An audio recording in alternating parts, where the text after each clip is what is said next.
Halo, apa kabar? Ketemu di akhir pekan hari Ahad ini, libur ya. Meskipun libur, tetapi suasana politik kita tetap terus menghangat. Jadi mohon maaf ya kalau kami mengajak Anda untuk ngobrol yang cukup serius sedikit. Ini berkaitan dengan situasi politik nasional setelah Pak Jokowi menyatakan bahwa dia tunduk, taat, dan patuh pada konstitusi, tapi di satu sisi beliau menyatakan bahwa karena negara demokrasi tidak bisa melarang orang untuk mengusulkan penundaan pemilu. Kemudian partai-partai yang mengusung penundaan, menyuarakan penundaan pemilu satu persatu nih melipir nih kalau anak-anak bahasa gaulnya gitu, Bung Rocky.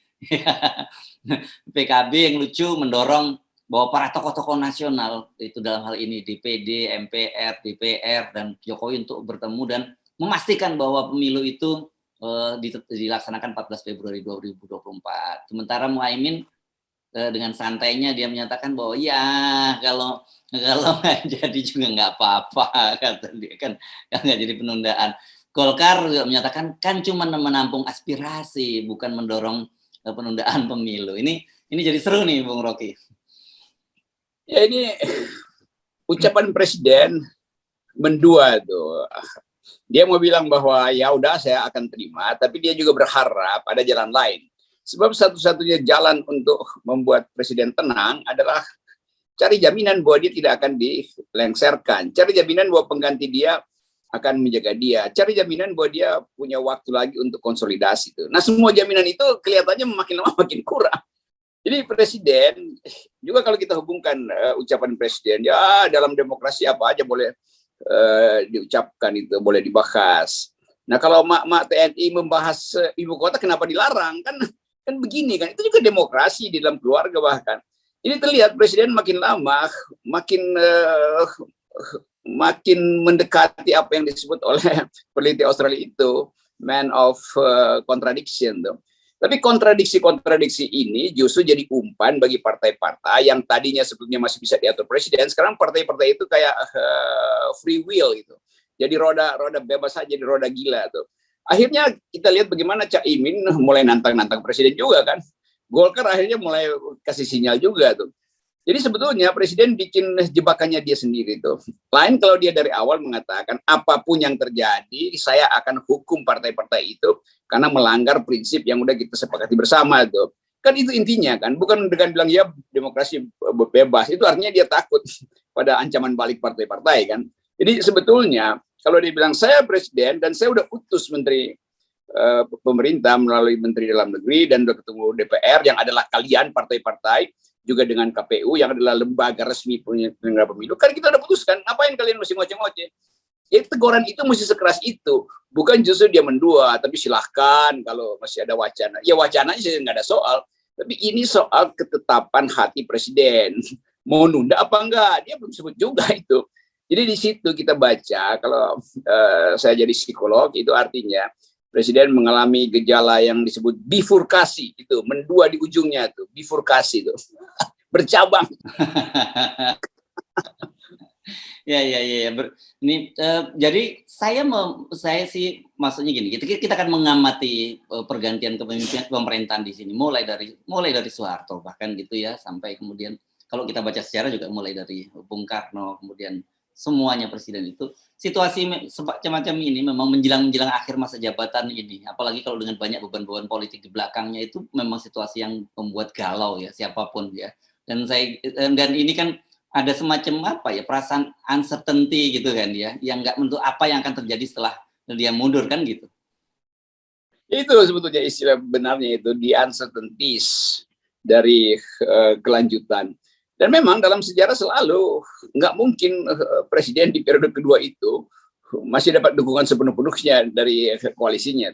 Kan ini koalisi ini orang-orang yang juga homo economicus tuh, yang berpikir bahwa mending investasi kecil-kecilan di tempat lain dan kurangi dukungan pada presiden. Hal yang biasa aja dalam politik. Yang nggak biasa adalah presiden menganggap mereka ini masih bisa diatur. Bisa kalau presiden nggak punya liability juga. Tapi presiden juga liability-nya banyak kan, dengan korupsi, dugaan korupsi yang dilaporkan Ubedillah masih menggantung. Banyak hal yang ada di situ tuh. Relasi dengan Ibu Mega yang terus memburuk.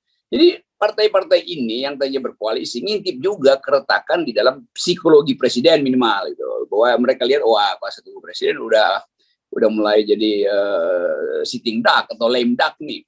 Jadi itu kan mental politisi kita begitu, dan mereka tentu mencari selamat juga. Sementara di luar mereka mulai lihat siapa yang potensial untuk jadi presiden baru, dan kita mulai pelan-pelan fading away, menghindar dari tatapan Presiden Jokowi itu.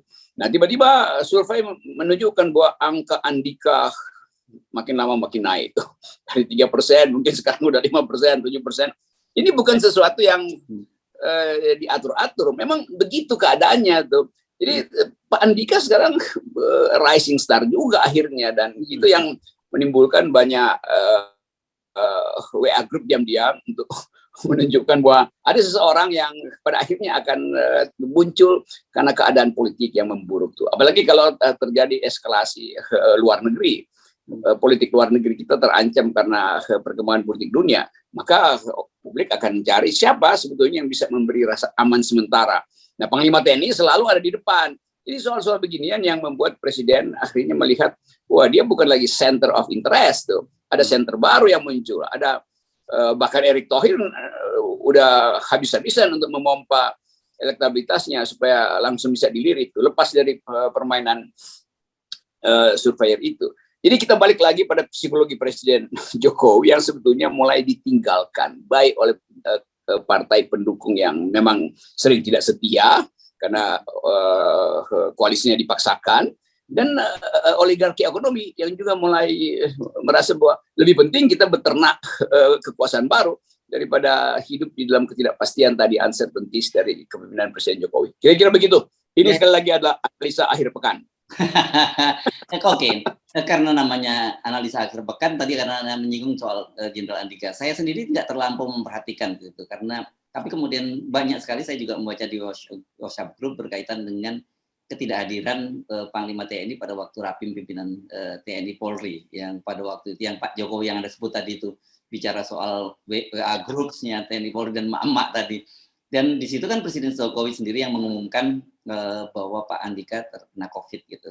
Tapi beberapa hari kemudian ternyata Pak Andika itu muncul dalam rapat pimpinan Departemen Pertahanan gitu, dan saya juga nggak membaca beritanya di media, tapi justru beritanya itu muncul di channel YouTube-nya Jenderal Andika. Nah, ini apakah ini orang dalam situasi begini kan, padahal bisa jadi mungkin sudah sembuh, sudah isoman sekian lama, jadi pas waktunya dia rapat dengan Kemenhan dia udah sembuh begitu kan. Jadi, tapi tetap saja dalam situasi seperti ini kemudian menimbulkan spekulasi-spekulasi. Nah, semua berita hari ini akhirnya mengambil pola seperti itu. Jadi yang benar itu munculkan sendiri aja tuh di channel-channel pribadi kan. Nah, ini satu keadaan yang luput dari pantauan istana, bahwa setiap subjek politik bisa menghasilkan ulang dirinya melalui channel-channel tertentu. Kan itu sama dengan Pak Andika mau bilang, iya saja gue punya channel, saya bisa tentukan sendiri pikiran saya, dan itu tidak ada hubungannya dengan kedudukan sebagai Panglima TNI misalnya. Dengan cara itu mungkin juga sinyal bahwa ya WA Group Mama itu otonom dong, WA Group Mama nggak mungkin saya kendalikan tuh, karena mereka juga punya channel YouTube sendiri-sendiri untuk memperlihatkan pikiran mereka tuh. Jadi samar-samar ada macam sebetulnya saya pakai istilah yang agak sopan, ketegangan yang terkendali, kira-kira begitu, antara istana dan di luar yang memantau dengan baik bahwa memang istana mengalami kemerosotan moral. Jadi itu intinya tuh. Apalagi semua orang kemudian menghitung apa sih sebetulnya kepentingan Presiden Jokowi dengan tidak secara tegas mengatakan kalian akan saya hukum. Jadi kan itu. Lain kalau Presiden Jokowi bilang saya sudah perintahkan dari awal supaya tunduk pada keputusan politik di DPR. Kenapa masih ada wacana perpanjangan tuh? Itu mestinya teguran yang lebih keras, bukan dengan membuka polemik baru. Oke, silahkan. Itu artinya orang merasa oke, berarti Presiden Jokowi masih punya strategi lain untuk muter dari belakang tuh. Kalau nggak bisa merekam pakai geraham, berbalik pakai ekor, kira-kira begitu kan, ilmu ular begitu tuh. Ini sekali lagi kita ingin agar supaya soal ini dijelaskan ke publik. Presiden mau apa nggak mau tuh. Jangan nggak mau, tapi mau juga dengan pakai dalil demokrasi tadi itu. Jadi itu intinya. Nah, balik lagi pada soal Pak Andika. Tetap kalau saya baca istilah sekarang big data yang beredar di dalam media sosial, itu ada kecenderungan orang untuk percaya lagi pada kepemimpinan yang punya otoritas kuat pengendalian. Jadi milenial sekarang sangat kagum pada Putin, lepas dari reputasi Putin sebagai orang yang ekspansionis. Tapi orang anggap Putin itu punya kemampuan otoritatif dan penampilannya betul-betul memperlihatkan orang yang mampu mempertahankan prinsip itu dengan tubuh dan bahasa tubuh yang kuat itu. Demikian juga Erdogan yang dianggap sebagai potensi untuk jadi figur pemimpin-pemimpin berkualitas dan tangguh itu. Jadi dua figur ini yang kita tahu potensi untuk jadi ideal, jadi idol dari millennials, juga akhirnya mereka kaum millennials terutama proyeksikan pada Pak Andika. Dianggap Pak Andika itu figur yang kuat, memang posisi tubuhnya itu lebih dari sempurna bahkan sebagai penampilan, dan dia mampu untuk memperlihatkan bahwa dia tidak terlalu tunduk pada sesuatu yang bersifat bujukan gitu kan. Nah, itu yang diperlihatkan Pak Andika kira-kira melalui kanal YouTube-nya, bahwa saya sebetulnya baik-baik aja, sehat-sehat aja tuh. Kan itu sinyalnya kan. Lain kalau Pak Andika bilang, oke, Pak Presiden kemarin benar karena saya nggak hadir, saya lagi isoman. Tapi itu dia nggak ucapkan. Jadi ini semacam klarifikasi dua arah itu, bahwa saya sehat-sehat aja dan ada persoalan lain kenapa saya nggak hadir di Rapim itu. Kan itu yang mesti clear kan dalam komunikasi, apalagi antara Panglima tertinggi itu Pak Presiden dan Pak Andika. Tapi orang kemudian merasa senang karena Pak Andika memunculkan dirinya sendiri lewat kanal YouTube. Dan itu yang jadi berita justru itu. Ada apa? Dan tentu orang bilang ya udah ada apa nggak ada apa-apa. Yang penting Pak Andika sehat-sehat aja. Kira-kira begitu. Tapi saya kira ini juga satu pelajaran berharga buat kita semua ke depan gini ya. Jadi kalau kita mesti semacam introspeksi dan retrospeksi gitu ya, Bung Rocky. Kenapa? Karena sebenarnya kan keributan-keributan semacam ini nggak perlu terjadi. Karena memang sudah konstitusi sudah mengatur begitu, dan itu mekanisme yang biasa bahwa seorang presiden sekarang ini maksimal 2 periode gitu. Jadi ketika seorang presiden terpilih kembali pada periode kedua, dia mesti tahu bahwa pada tahun kelima periode kedua itu dia harus sudah mengakhiri jabatannya. Jadi berbuatlah maksimal sebaik mungkin untuk kepentingan bangsa dan negara, jangan kemudian berpikir macam-macam dan yang terjadi seperti sekarang ada kegaduhan yang sebenarnya tidak perlu. Ya saya sih senang ada kegaduhan karena selalu saya menganggap bahwa yang tidak boleh adalah memperpanjang kekuasaan. Menunda pemilu artinya memperpanjang kekuasaan. Tapi mempercepat kekuasaan itu nggak ada soal, justru etis. Karena prinsipnya kan pemimpin itu tidak boleh menambah kekuasaan karena nanti menghalangi sirkulasi elit. Kalau dia mempercepat justru bagus karena dia tidak menambah kekuasaan. Jadi kalau pemilu dipercepat itu justru konstitusional, boleh aja.